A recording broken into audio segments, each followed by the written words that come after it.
Bonjour, je suis Juliette Matteux. Je m'appelle Aude Bourquin. Je m'appelle Raphaël Michniewicz. Moi je m'appelle Léopold Tecker. Je m'appelle Mathieu Guillot. Je m'appelle Valentina Lipré. Moi je m'appelle Marie Louplé.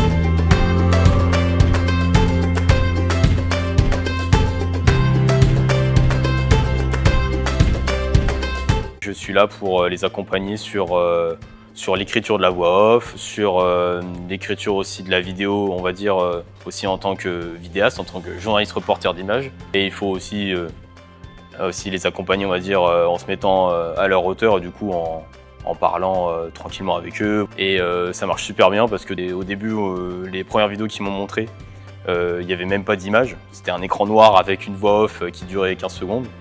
Et aujourd'hui, on a appris 14 niveaux où on les voit maintenant prendre des vidéos eux-mêmes, faire des voix off beaucoup plus structurées. Enfin voilà, vraiment, je suis hyper fier d'eux là-dessus. Leur propre regard sur eux-mêmes a changé.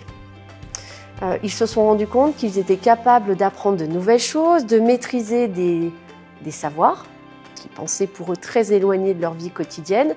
Et c'est vrai qu'ils regardent différemment le travail des journalistes. Ils ont un regard plus aiguisé. Ils ont compris également la difficulté que ça représente, cette tâche de journaliste. Et on a également beaucoup travaillé sur l'importance des journalistes et du pluralisme au sein des démocraties.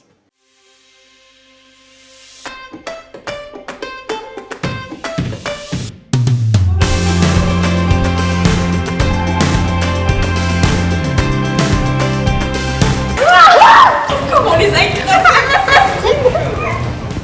Vous venez d'assister à une scène choquante. Vous l'avez vu, deux jeunes filles fracturent un cadenas, volent un vélo, s'enfuient en renversant deux passants qui tentent de s'interposer. Ils sont à terre, blessés. Et vous, dans cette situation, que feriez-vous? Si je peux me relever, je cours après et je casse la tête. Bonjour à tous et bienvenue à tous sur City FM. Je suis Imen et j'ai le plaisir de vous présenter Clarisse Agbeninu et ses origines.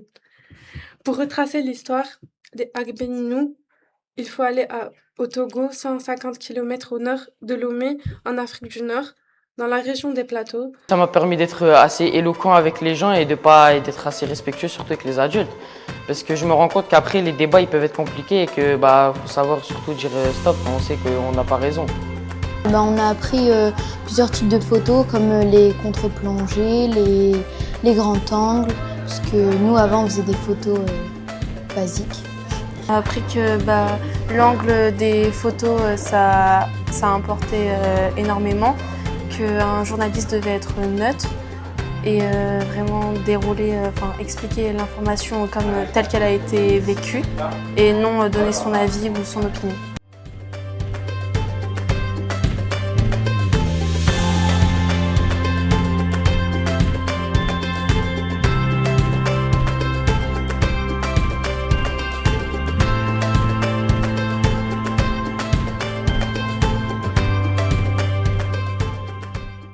Parce que je voyais que c'était en rapport avec la vidéo, que c'était un format, que c'était présenté comme un format que moi j'aime bien, qui est un peu de fact-checking et de petites vidéos rapides qui expliquent. Et je voulais aider, et puis je voulais aussi faire autre chose, en dehors de mes cours, être un petit peu plus sur le terrain et faire des choses plus concrètes que seulement écrire des articles dans ma chambre et faire du montage.